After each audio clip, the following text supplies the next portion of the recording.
नमस्कार. आज आपण जगातील दोन अत्यंत प्राचीन आणि प्रभावशाली धर्मांबद्दल बोलणार आहोत. यहुदी धर्म आणि पारसी धर्म.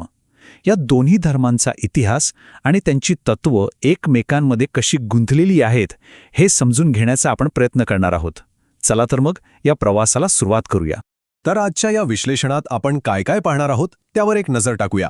सगळ्यात आधी या दोन्ही धर्मांमध्ये काही कॉमन गोष्टी आहेत त्यापासून सुरुवात करूया.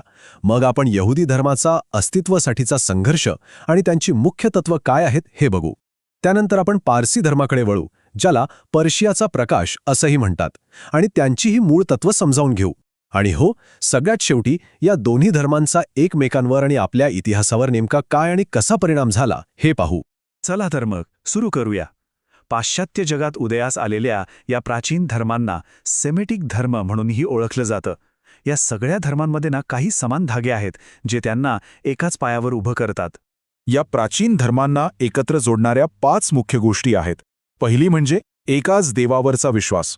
दुसरी म्हणजे देवाचे संदेश थेट नाही तर देवदूतांमार्फत मिळतात अशी श्रद्धा. तिसरं त्यांच्या पवित्र ग्रंथांचं पालन, जे त्यांच्यासाठी लाईफ गाईडसारखं आहे. चौथं काही विशिष्ट विधी आणि नियम पाळणं. आणि 5वा पवित्र ठिकाणी एकत्र येऊन प्रार्थना करणं.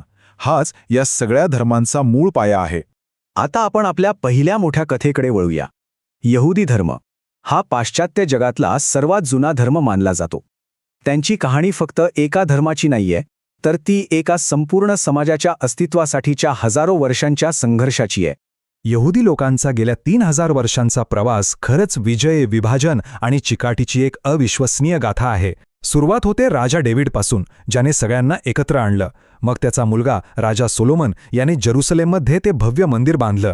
पण त्याच्या मृत्यूनंतर राज्याचे इस्रायल आणि जुडा असे 2 तुकडे झाले, आणि इथूनच सुरू झालं आक्रमणांचं आणि विस्थापनाचं सत्र. कित्येक शतक हे लोक विखुरले गेले, ज्याला डायस्पोरा म्हणतात. मग आलं दुसऱ्या महायुद्धातलं हॉलोकॉस्टचे ते भीषण पर्व, आणि अखेरीस 1948 साली आधुनिक इस्रायल राष्ट्राची निर्मिती झाली.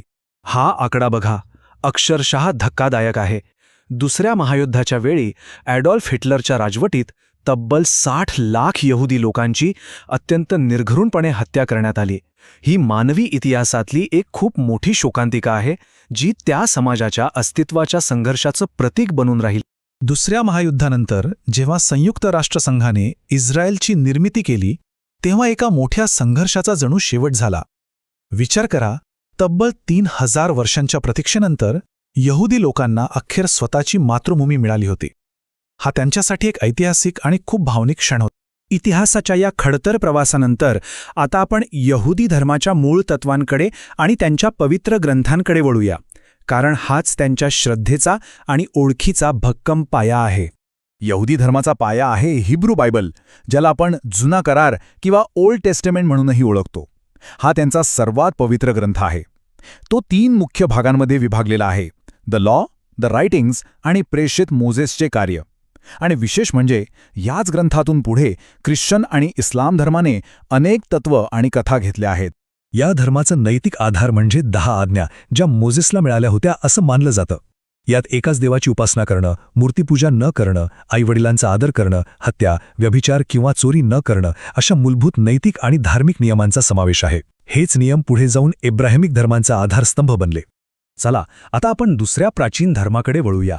पारसी धर्म, जो पर्शिया म्हणजे आजच्या इराणमध्ये उगम पावला.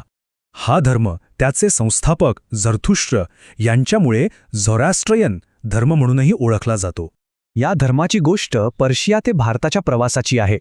मुस्लिम आक्रमणांमुळे अनेक पारसी लोकांना आपलं घरदार सोडून स्थलांतर करावं लागलं, आणि ते भारतात येऊन स्थायिक झाले. आणि इथे येऊन त्यांनी भारताच्या आर्थिक, संरक्षण आणि स्वातंत्र्य संग्रामात इतकं मोठं योगदान दिलं की त्यांनी स्वतःची एक वेगळी आणि आदरणीय ओळख निर्माण केली. तर या धर्माचे संस्थापक होते झरथुष्ट्र. ते 6व्या शतकातील एक मोठे प्रेषित आणि धर्मसुधारक होते. त्यांच्याच शिकवणीतून पारसी म्हणजेच झोरास्ट्रियन धर्माची स्थापना झाली. ठीक आहे, तर आता पारसी धर्माच्या मूळ श्रद्धा काय आहेत, त्यांचे पवित्र ग्रंथ कोणते आणि त्यांच्या प्रथा कशा आहेत हे जरा जवळून पाहूया. पारशी धर्माची काही खास तत्त्व बघूया. त्यांचा पवित्र ग्रंथ आहे झेंड अवेस्ता, आणि त्यातील श्लोकांना गाथा असं म्हणतात. त्यांच्या श्रद्धेमध्ये सूर्य उपासनेला खूप महत्त्व आहे, आणि एक सगळ्यात इंटरेस्टिंग गोष्ट म्हणजे त्यांच्या अनेक संकल्पना मूळ संस्कृतमधून आल्या आहेत, जे त्यांच्या प्राचीन भारतीय मुळांकडे कुठेतरी इशारा करतं. इथे खूपच रंजक साम्य दिसतं. पारशी धर्मात यस्न नावाचा एक मुख्य पूजाविधी असतो, जो देवतांना प्रसन्न करण्यासाठी करतात. आणि आश्चर्य वाटेल, पण हा विधी आपल्या वैदिक परंपरेतील यज्ञ या विधीशी खूप मिळता जुळता आहे. हे कुठेतरी एका सामायिक प्राचीन सांस्कृतिक वारशाकडे संकेत देतं नाही का? आता आपण या विश्लेषणाच्या समारोपाकडे आलो आहोत. इथे आपण हे पाहणार आहोत की या दोन धर्मांच्या कथा फक्त समांतर चालत नव्हत्या, तर त्या एकमेकांवर प्रभाव टाकत होत्या आणि इतिहासात त्यांचे पडसाद कसे उमटले. या सगळ्या चर्चेचा सर्वात महत्त्वाचा मुद्दा हा आहे की हे धर्म काही स्वतंत्रपणे एकटे विकसित झाले नाहीत. त्यांनी एकमेकांना खोलवर प्रभावित केलं आहे. आणि त्यातही असं मानलं जातं की पारसी धर्माचा यहुदी धर्मावर आणि त्याच्यानंतर ख्रिश्चन व इस्लाम धर्मावर खूप मोठा प्रभाव पडला. ही स्लाइड बघा, यातून हा संबंध अगदी स्पष्ट होतो. डावीकडे पारसी संकल्पना आहेत आणि उजवीकडे त्यांचे पडसाद अब्राहमिक धर्मांमध्ये कसे दिसतात ते दिले. उदाहरणार्थ, एकच सर्वोच्च देव अहुरा माजदा ही कल्पनाच पुढे जाऊन एकेश्वरवादाचा पाया बनली असावी. बरं, चांगलं आणि वाईट यांच्यातल्या संघर्षाची कल्पना आपल्याला देव आणि सैतानाच्या संकल्पनेत दिसते. एवढंच नाही तर अंतिम न्याय, देवदूत आणि राक्षस यांसारख्या कल्पनांवरही पारसी धर्माचा प्रभाव स्पष्ट दिसतो.